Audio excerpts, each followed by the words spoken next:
Ooh, welcome in everybody. Joe Quills here with you. It is a Saturday morning, another edition of Also Eligible. And I'm flying solo today, but that's okay. We can get through these four races here today and get you ready for the big day that is today at Churchill Downs. It's um, Stephen Foster Preview Day. So a lot of these horses that you're going to see today will probably show up at the end of June, at the end of the spring meet that they have there at Churchill Downs, and we'll get some racing action here for you, and look over the final four races on the card, and hopefully find you guys some winners here. Even if it's not my selection, maybe I show something to you guys that maybe you get a whiff of something I saw here that could lean you a certain way. Because even if I don't pick a winner, if I bring something to your attention, maybe I am a help here. So but that's what Also Eligible is all about. We're on the outside, we're looking in. I think Aaron Lewis said that with Stained many years ago. So, but it is true. But got those four races we're going to talk about here, and we're excited for next week because next week is Belmont week, and the final Belmont at Saratoga, as they will have racing. They will be racing there up in Saratoga next week. Um, New York took a week off this week, but they'll be back next week for the Saratoga week there, the Belmont Festival, and that will be live here on these same channels, 10 a.m. Eastern, 7 a.m. Pacific, and we'll get that. We'll hopefully give you guys some winners there and make some sense out of the Belmont, where they're going to go the mile and a quarter again, but they're not going to go at a breakneck pace like they did in the Derby. So, be interesting to see what happens with that. And that's this week's card. Uh, but hope everybody's doing well out there this morning, and hopefully we'll get you guys some winners here on this Saturday. Um, I did see, and I did see here. Um, that Belmont Park will be opening in September. Aqueduct is closing at the end of the month, end of June. So you got about 10 racing days that you get to go there before they close down. But about 10 more opportunities I can head up there to see Todd Schrupp or whatever. Um, but I did see here today or yesterday. Yeah, yesterday, because yesterday is the 29th. The new grandstand that they have at Belmont Park is going to be a smaller uh, plant, as they call it. I saw this, and a little interesting here. Just a little preview of things that are going to be coming up here once racing starts on September 18th. I think I'm going to be busy that day, but so they're going to have. I don't know if you want to call it a soft opening or a partial opening, but um, they will have the first two floors open to the general public in September, and the top floor where the racing executives will be. So that will be. So they will have a.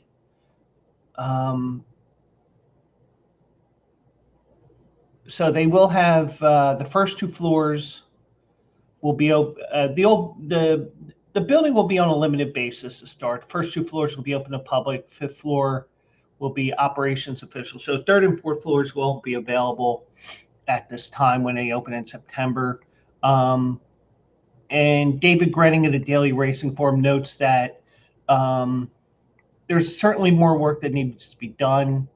They expect the building to be fully operational next spring.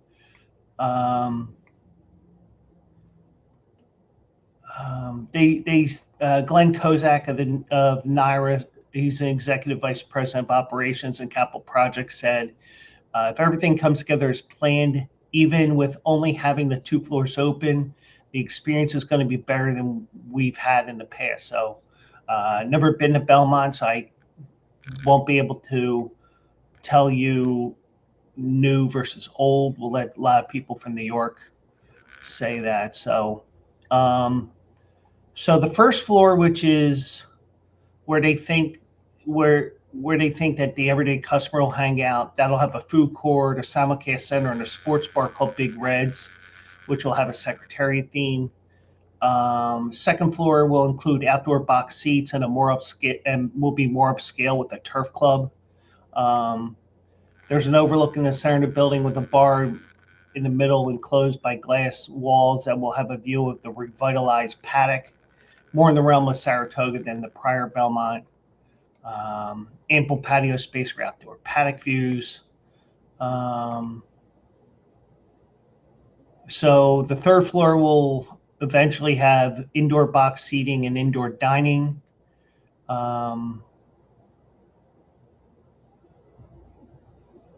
They'll also have a 95-foot-long bar that'll undoubtedly be popular. The fourth floor will be 31 suites. They'll have varying capacities, and they've already sold over half of the suites so far. Also, the Breeders' Cup will be there in 27. That'll be first time they'll be in New York in over 20 years.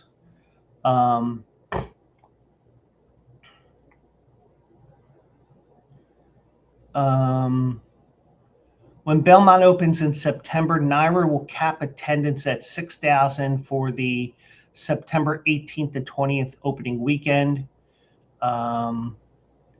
Attendance is further expected to be capped at 3,000 to 4,000 thereafter as construction continues in and around the facility. As more areas open up over time, the likelihood to update the capacity numbers. NIRA's targeting next April's Wood Memorial as the date when the plant will be completely open. Now, some of the things that we should expect when, and some of the dimensions and stuff like that with the Belmont track here.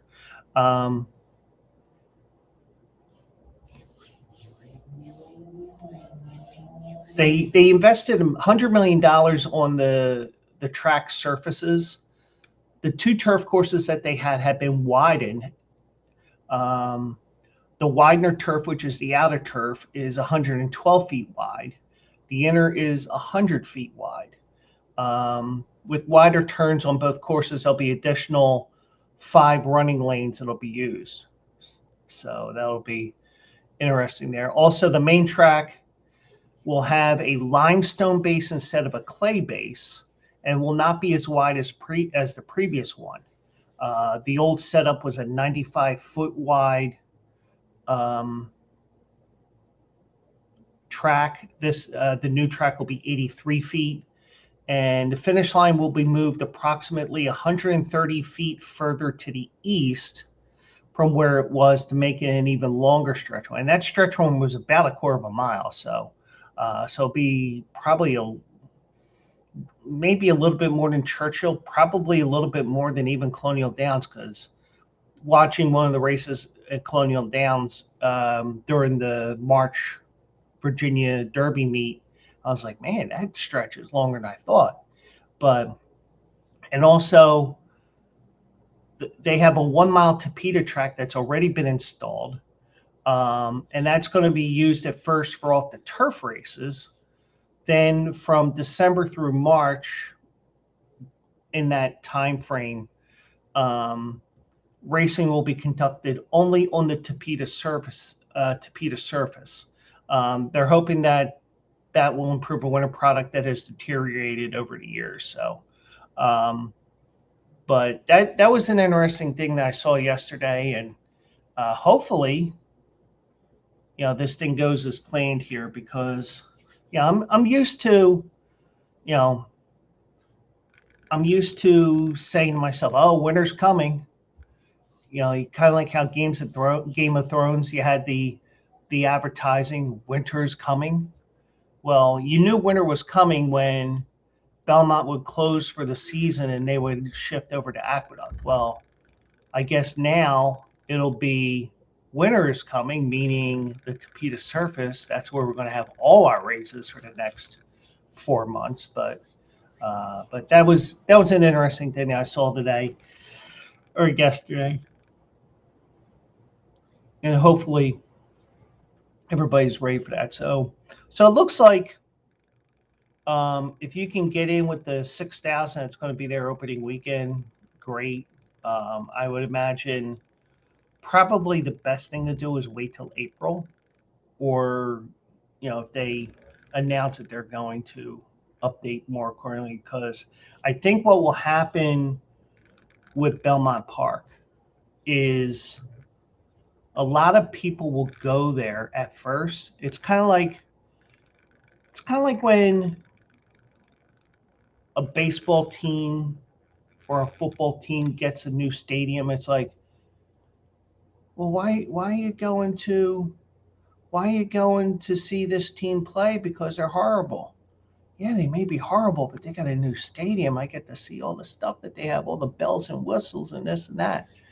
So, who knows? Maybe eventually I'm gonna make it up there to Belmont. Never was at the old Belmont, but hopefully I can make it to the new Belmont. Doubt I'll be there opening day, but who knows? Maybe next year once it's fully open and ready to go for everyone on all 5 floors. So, but that should be an interesting experience. So, but next year, the Triple Crown will be going from Churchill back to Pimlico. But they've been showing some of the overhead shots of Pimlico. Doesn't look like things are going to get done, but the miracle of technology and stuff and whatever. But Pimlico, they're supposed to have everything there starting next winter, and then we're going to be back at Belmont.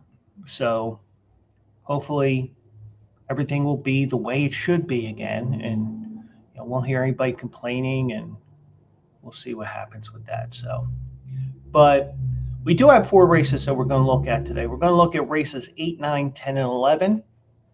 We're going to begin with the Aristides. That is for older horses going 6 furlongs on the main track.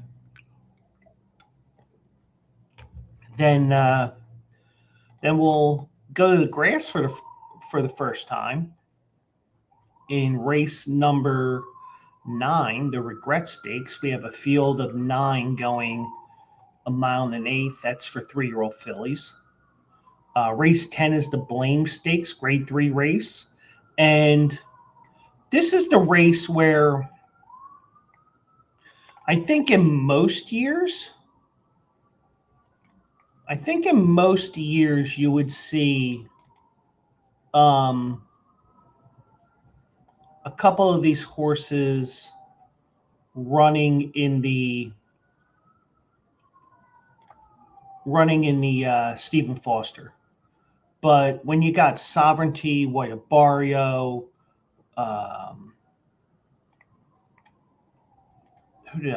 who was it on? I made a note of it, and also if you go to QandARacing.com, you can get the schedule over the next couple of weeks, actually next couple of months.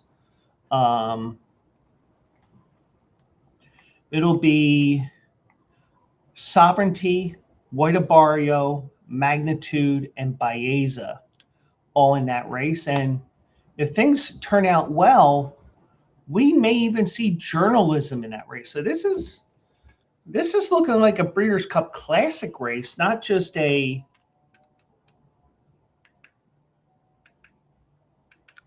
I don't like the way the lights work. I think I know why, but it has nothing to do with it.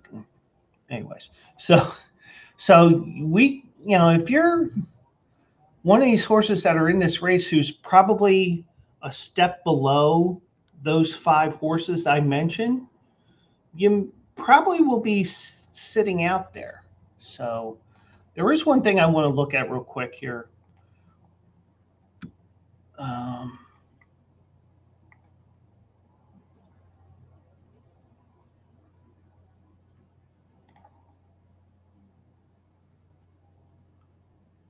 um,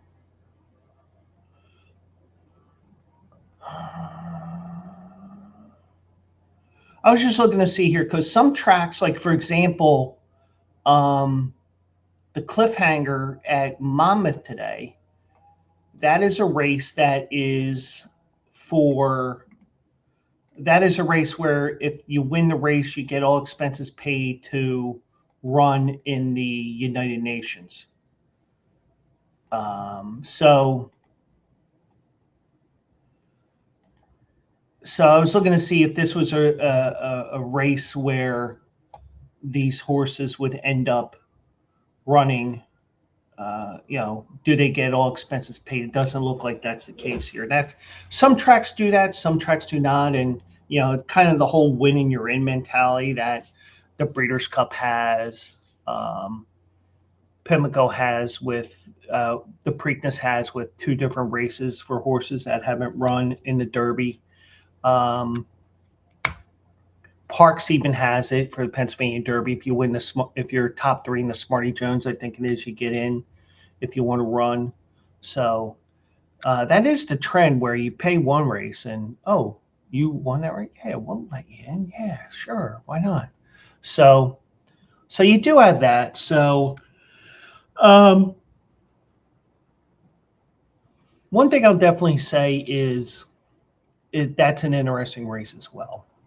And then we're going to close out the card and our show with the Arlington Stakes. That is going a mile and the 16th on the turf, and that is for older horses as well. So field of 11 in that race. So we'll see everything with that here. So it does not look like the scratches are in yet. I'm just peeking at some of the early races. Yeah, it is fast and firm. And we're probably going to get to the point here where we'll be talking about a particular horse and, oh, by the way, that horse is scratched. But let's get to the races here today. And I am going to exit the screen here, but you'll still be able to hear me. So there we go. So we're going to begin with race 8. That's the Aristides, and they are going. They're going 6 furlongs in the main track. We have a field of 8 here, and what I like to do with this particular program set up with the daily racing form, I like to do something. I'm sorry, field of 7. My bad. But what I like to do is I like to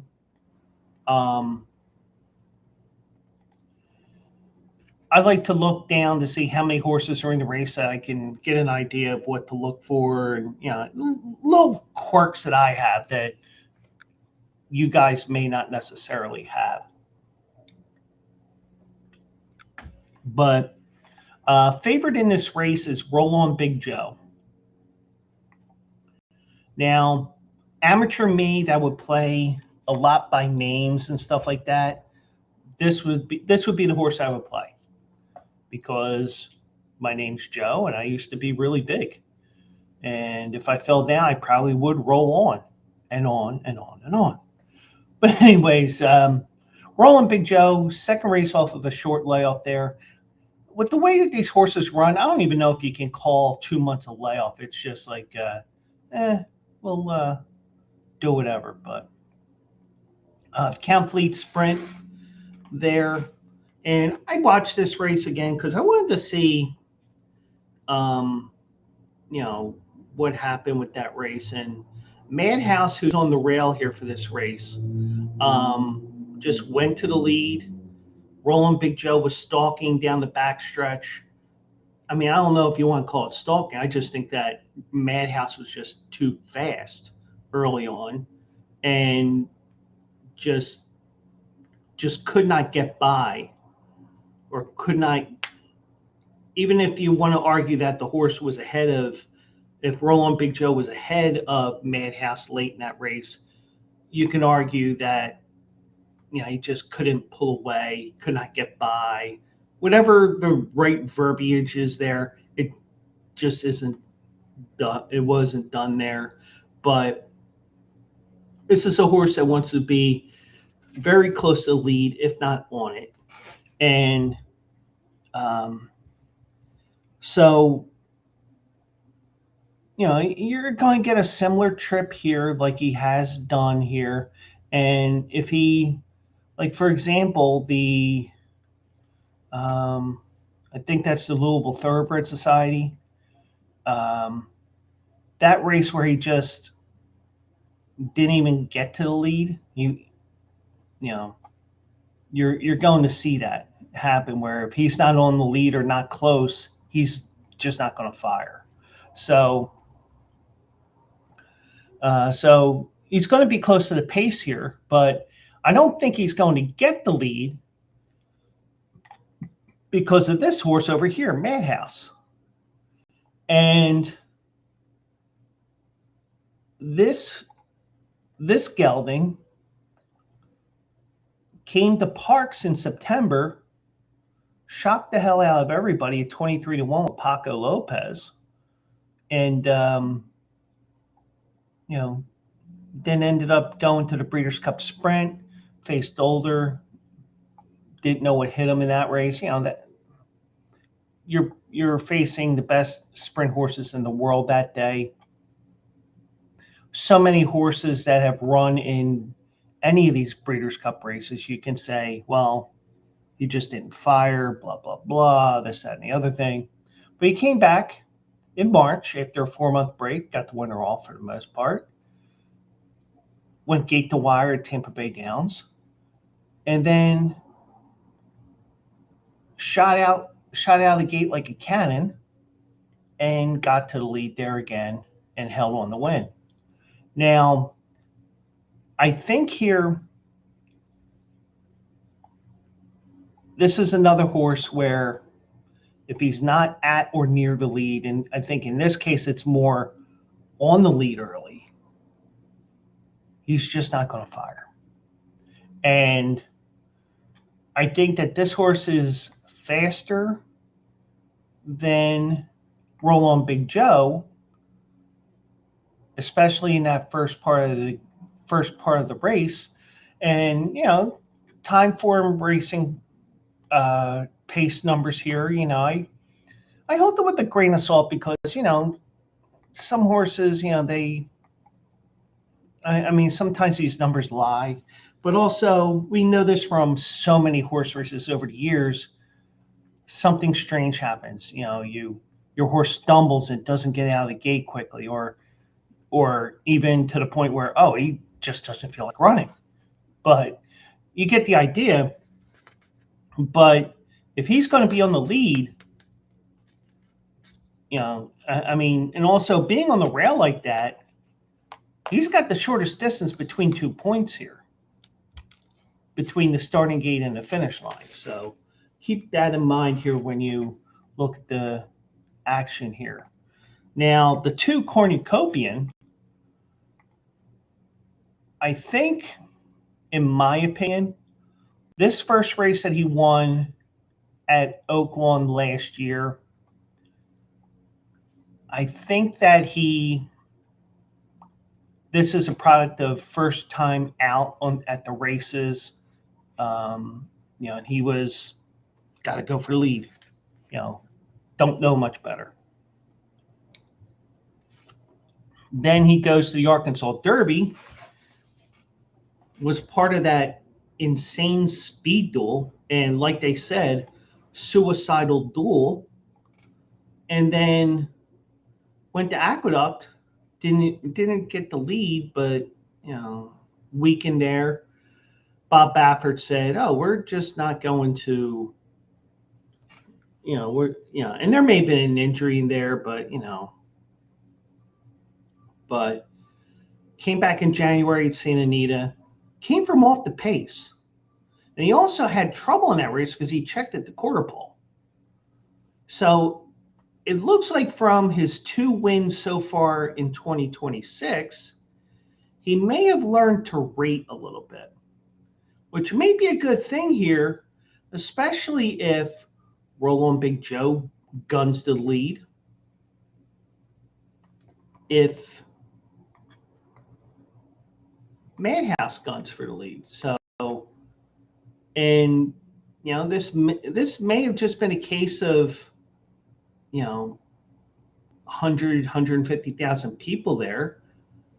You know, you could argue with the Arkansas Derby, it's just a little bit of greenness, a little bit of experience in 60,000 people there at Oaklawn or wherever they say that it is. You know, you got, I think we saw a new cornucopia in here. And I think even with Flavian Pratt riding, I mean, this is going to be a dangerous horse, especially if he learns how to, if he has learned how to rate. Because if he has, look out. Durante probably will be adding to the speed there, but did stalk there in the John A. Nehru 3 weeks ago. Tejano Twist, the 5 here, 12-1. Now, granted, has not had a good record at Churchill Downs, 2 for 17 with a second and 4 thirds. More of a Oaklawn horse, but you will see, and you also see if the scratches did come in, are coming in. Probably will be the closer in this race. So if they go too fast and Cornucopian even gets sucked into the pace, this is probably your winner here. Gold Sweep will probably be stalking from the outside there, but I'm going to go with Cornucopian here. I think Roll-On Big Joe and Madhouse are going to gun for the lead. Cornucopian, I think that he's learned how to rate. And if that's the case, he's got a perfect opportunity here. And I think that Cornucopian will get this job done here. So I'm going 2-3-1-5 here. Cornucopian over Roll-On Big Joe over Madhouse here in race 8 at Churchill Downs. So let me just refresh this one more time. There we go. And also, by the way, I do say this to you guys because I do want to help you guys out as much as possible with like getting free stuff. Now, I use Daily Racing Form, but if you were to offer me a Brisnet program, they're basically the same. It's just Brisnet does different things, but the general information is the same. Also, as I bring myself back in for a second on the bottom of the screen here, also Equibase. You know, we've shown them on the show every once in a while. That may end up being, you know, there's ways of getting free programs there as well. The free race of the day there. Naira offers free races as well. Also, when there's big race cards, or you know, they probably have some promotional stuff going on with certain tracks. Like for example, Mondays they usually share Parks. Tuesday they share Assiniboia Downs free programs. Today you have the Coast to Coast Pick 5 bonus program. You got the Santa Anita program, and you got the Woodbine program. So if you're a fan of those tracks, all you need is to sign up on the Daily Racing Form site, and you get the programs in PDF form. So, we're not affiliated with the Daily Racing Form, but the one thing I will tell you is I am affiliated with the thought that take advantage of things that are free. And you know my motto: if it's free, it's for me. And I may not be playing Santa Anita Woodbine or the Coast to Coast Pick Five, or even with the Coast to Coast Pick Five, just dabbling with, um, even playing with those tracks at, I believe it's Gulfstream. Yeah, it's Santa Anita and Gulfstream. Um, so I would say this, you know, if you're a fan of a certain track, or a certain race is coming up, take advantage of this. Not often do you get a freebie, and you may be a fan of Santa Anita, you may be a fan of Woodbine, you may be wanting to play the Coast to Coast Pick Five today. But just little things I'm showing you here that you can use even on those days that we're not live here with Also Eligible or the Joe Quill Show. So, or anything concerning the Q&A Sports Zone and Q&A Racing. So, anything I can do to help you guys out to follow the motto, if it's free, it's for me, then I'm doing my job. So, but yeah, so in the 8th race here, Madaket Road is scratched here, and we'll go ahead to the 9th race. And I'll disappear again, but you'll still be able to hear me. We do have 2 scratches in this race. The 4 Lilo Lil is scratched, as is the 7 Call on Me. Now, Call on Me, I was expecting to run here. Now, I don't know the reason for this scratch, and let me see if I can find it here for you.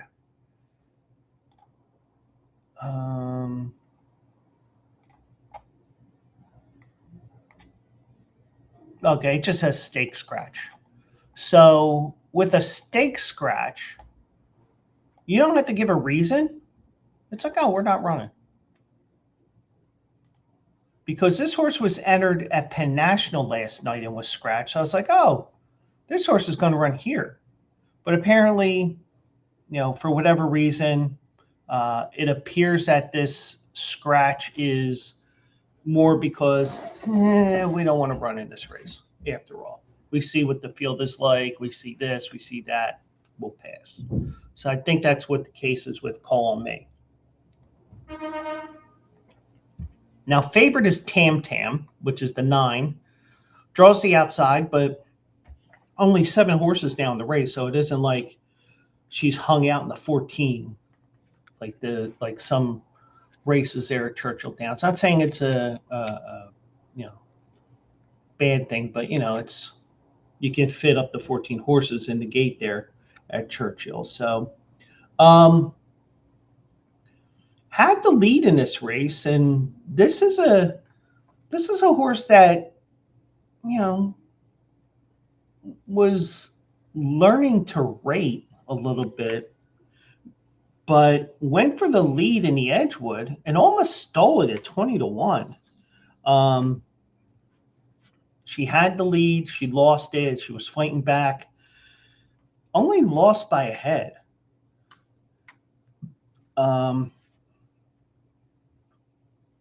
Now, she has been slightly off the pace in those 2 races on the turf, that maiden race at Gulfstream. And the one thing is, we could really dig through that race and see, well, Eat Hay Run, is that a horse that has done anything since? We could go through that whole field if we really wanted to, but I will argue that a maiden special weight race at Gulfstream Park in February is much stronger than one in May, because everybody on the East Coast converges on Gulfstream, because winter meet, get out of the cold, run races, and all the other reasons as well. So, won that race, ran the Sanibel Island, which was on Florida Derby Day, ended up winning that, coming from off the pace there, was a little wide there, and then showed her stuff there and showed that she belongs in this division of racing. 3-year-olds on the grass, 3-year-old fillies on the grass, and probably going to be a horse that's going to be there when when some of these big races that we saw Nitrogen run in last year will probably pop up in some of those turf races, or Fion last year. Some of those horses that were in those big races there and throughout the country on the grass. So, but this horse is versatile, but I think this horse will probably go for the lead again. And I don't necessarily think she would bounce here. I think that she's found her niche here with the turf, and I wouldn't be surprised if she wins this.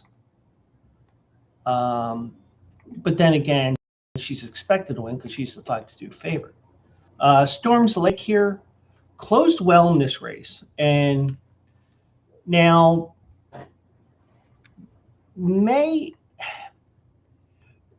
she may be a victim of a short field and not really any horses here that are going to go for the lead. So Tam Tam will probably be alone on the lead here and probably be at a snail's pace. So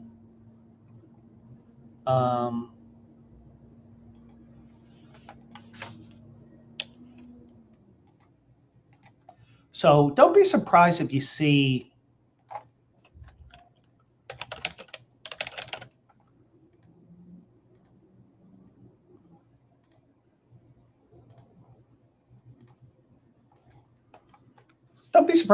this horse closing here, because this race could just be your typical. I hate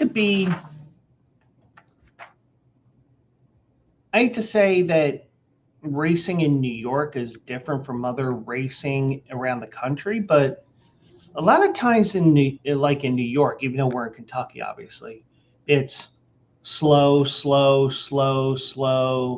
sprint home. So unless you could conceivably have Storm's Wake just sitting, and Tam Tam will probably just be set in short, really slow fractions, and then just draw off. But you may see a bunch of horses together, to these fillies together, and it turns into one big sprint to the finish. So, and that's what I'm hoping for, because even or actually, I think that that's what she hopes for, at least her connections, because I think that she's probably got the best kick here.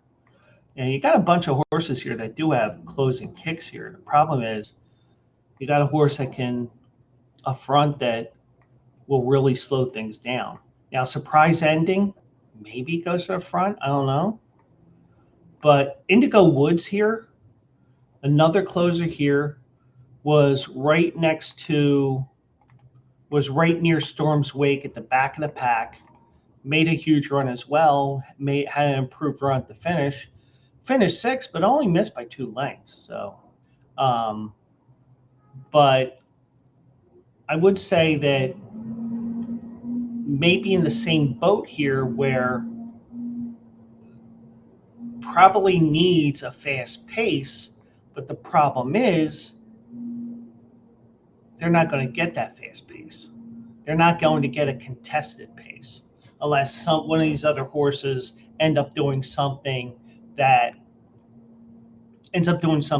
you don't expect. So, but actually, I thought I had picked, when I wrote this up last night, I thought I picked Storms Lake, but no, I'm going with Tam Tam.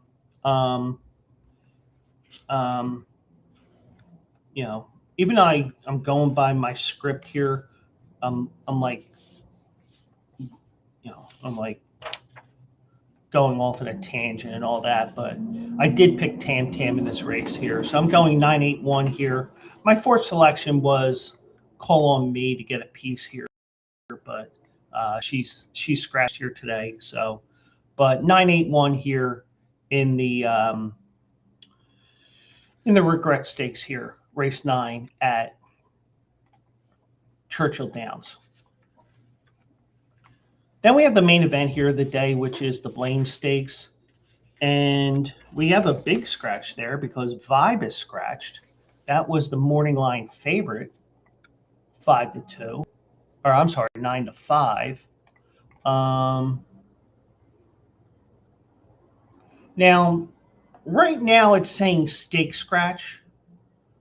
Now, I'm sure we will probably see something on the Daily Racing Form website, on Brisnet, on Pollock Report, on Blood Horse, whatever. Oh, this horse was injured or something. You know, I'm not saying it was. If the horse was injured, it's coincidence. But I think you're going to see something come out. You may see something that comes out of this, or it just may be a stake scratch. But I would think with a race like this, where it was the 9-5 favorite, probably something minor. They said, no, we're not going to take a shot here. So, but so we end up with a field of 7, and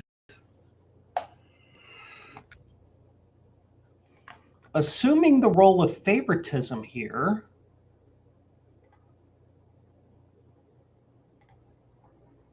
is Hit Show, the 3. 5-2 in the morning line. Returns home from a trip to the Middle East. Tried to defend the Dubai World Cup title that he had. Was not able to defend it. But then again, that was a very strong field, which you would expect with the Dubai World Cup, where you're running for $12 million. Came back.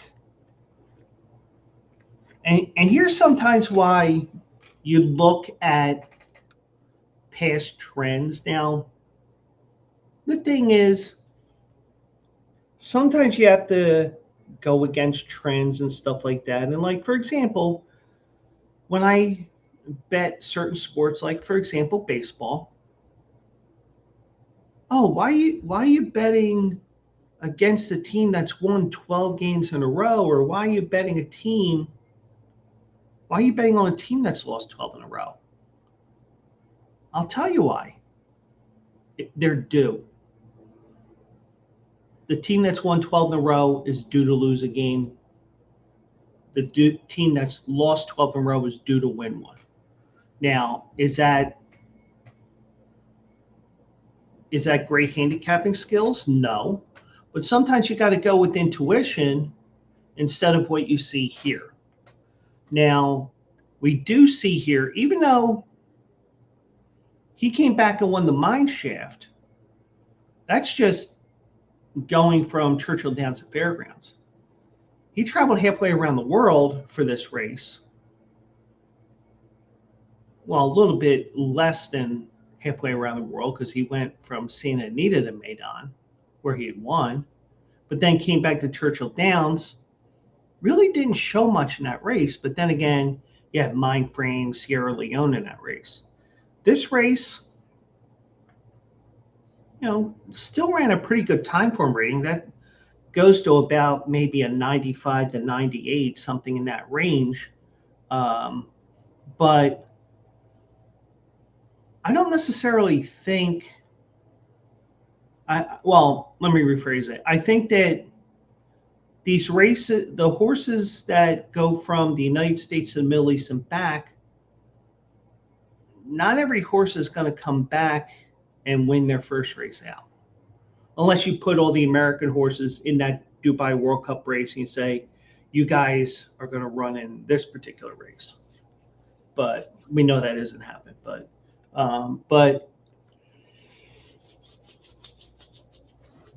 if he's perfectly well here, and he probably is, has had some good work since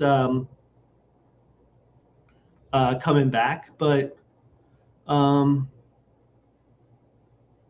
he did get a little bit of break after that trip abroad. But I'm a little leery of this. I'm going to let this horse beat me. I think that this horse,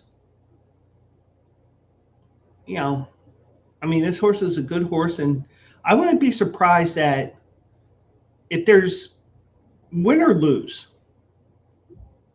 and he runs well, either way, whether he wins, finishes second or third, as long as he runs well, I think this is the horse out of the remaining field that would jump into the Stephen Foster. But that's just me. But I'm just thinking the four horses that we know that are going to run: Baeza, Magnitude, White Barrio, and Sovereignty. And if we throw journalism in there, that alone, that's enough for a great race. But Hit Show may get in there. Who knows? But obviously, we'll have to show his worth here, and obviously, they're going to make sure. Most of these trainers and owners and everything, we've gotten more and more into the this what's good for the horse stance. That's why we haven't seen we've seen horses skip the Preakness a couple times. So it'll be interesting to see what happens with everything here. Now, Rattle and Roll.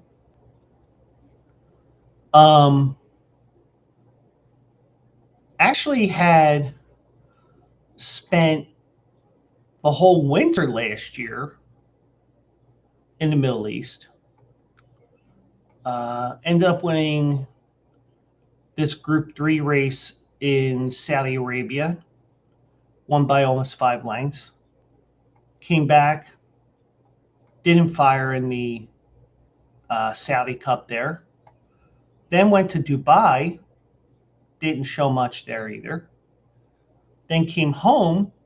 Now, granted, he had a much longer time off, didn't fire in that Lucas Classic, but then came back the next month, finished second in the Fayette.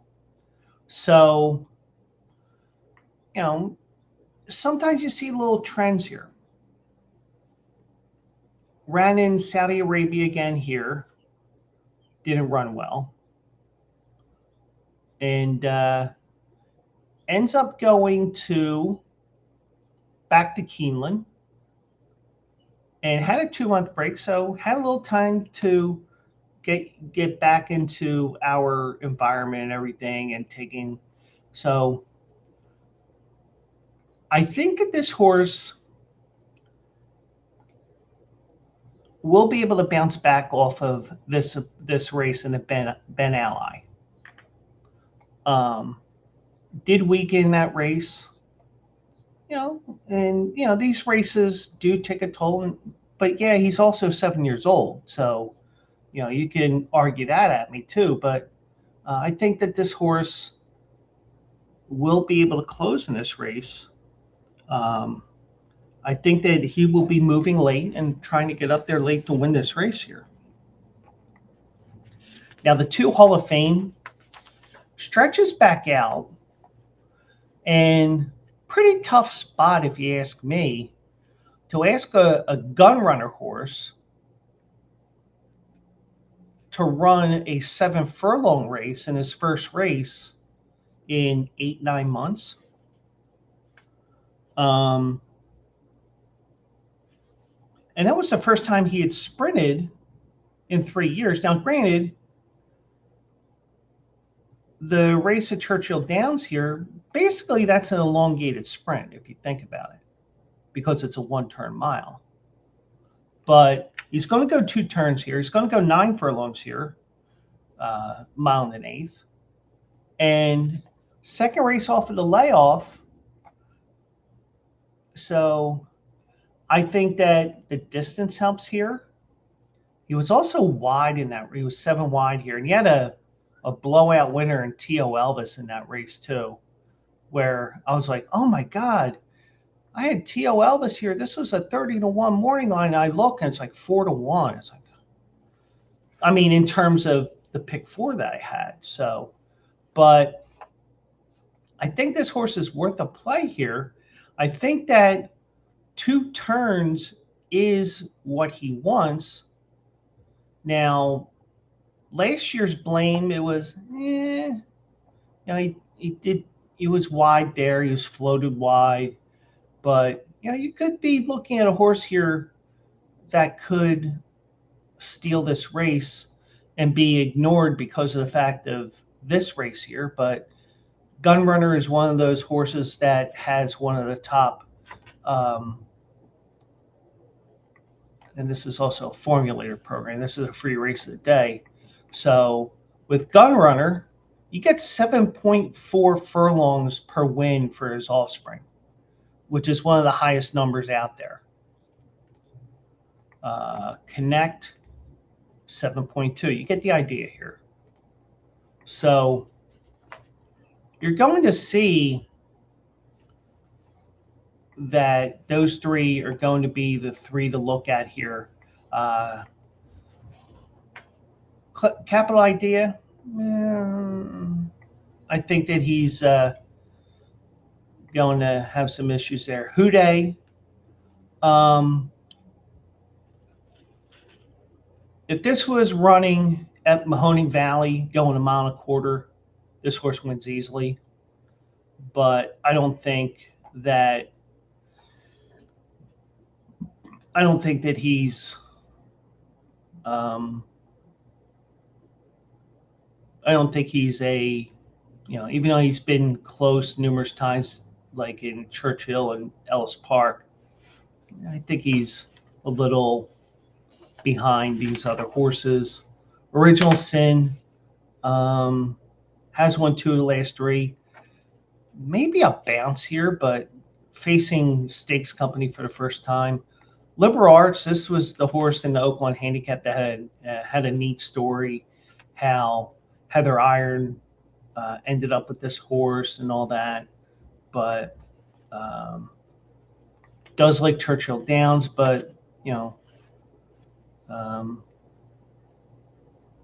star of the Heather Iron barn, but little just maybe a few steps behind these other horses here, but I'm going to go like the Len Barry song here with the scratch of vibe. I'm going to go with the Len Barry song here, 1, 2, 3. I'm going to go rattle and roll here to win the Blame Stakes here this afternoon at Churchill Downs. And then we have, oops, got to go back to Classic. And then we have the finale, the Grade 3 Arlington Stakes. Beach Gold to 4, who was a 15-1 outsider, scratch. So we have 10 left in this race, and just coincidence, Cold Battle's on the outside. And I was like, oh, that's interesting, because when Cold Battle burst onto the scene in the Springboard Mile, and then the Smarty Jones, it's like, it's like, well, maybe this horse is bred for maybe this horse is a dirt horse. So, and actually even got to the Derby, but, obviously could not run on the turf at Oaklawn Park, but did get a 10-month layoff. So I think that what you see here is, and and we're talking about Cold Battle because that was just an interesting horse I saw in this race here. But be interesting to see because Keeneland's a tough place to run and all. I mean, but it was a 2-year-old, so you're just trying anything here. Maybe he takes a turf, but I don't think he will.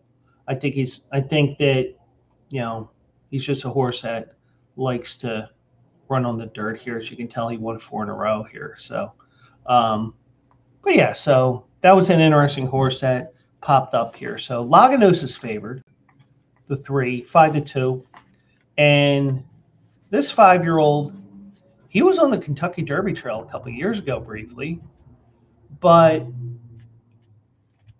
he found his niche and then some on the turf. He's won 6 times. He's won 3 in a row. He won the Fairground Stakes, won the Muniz Memorial, and then won the opening verse here on, I think that was Thursday of the Derby week, if I'm not mistaken. Yes, it was. Okay. So this horse will close and probably won't be too far behind. So probably be sitting probably mid-pack. I mean, not really mid-pack, but, not too far back from the pace, and make his move and try to make another winning move here. Just one race away there from being 4 for 4 so far in 2026, but definitely deserving of the favoritism role here. So keep that in mind here. Now he will have a target in Quattro Centro. He only knows one way to run. That's on the front end. And I think for the most part, this is the only speed in this race. I think there's one other horse. The 10 Brilliant Birdie will probably be stalking right at the horse's hip or whatever. But Quattro Centro wants to go for the lead. It's the only way he knows to run. Or that's the only way he's run since last summer, is on the lead. And did get caught in the opening verse here on Thursday, the Thursday before the Derby. I would say if you like speed on the turf, and if speed is holding on the turf today, this is probably your play. But I don't like that he got caught here, and he has tired in the past. But I may be overthinking things too much here, which is not a surprise. West Hollywood, the 1, finished 5th in that race.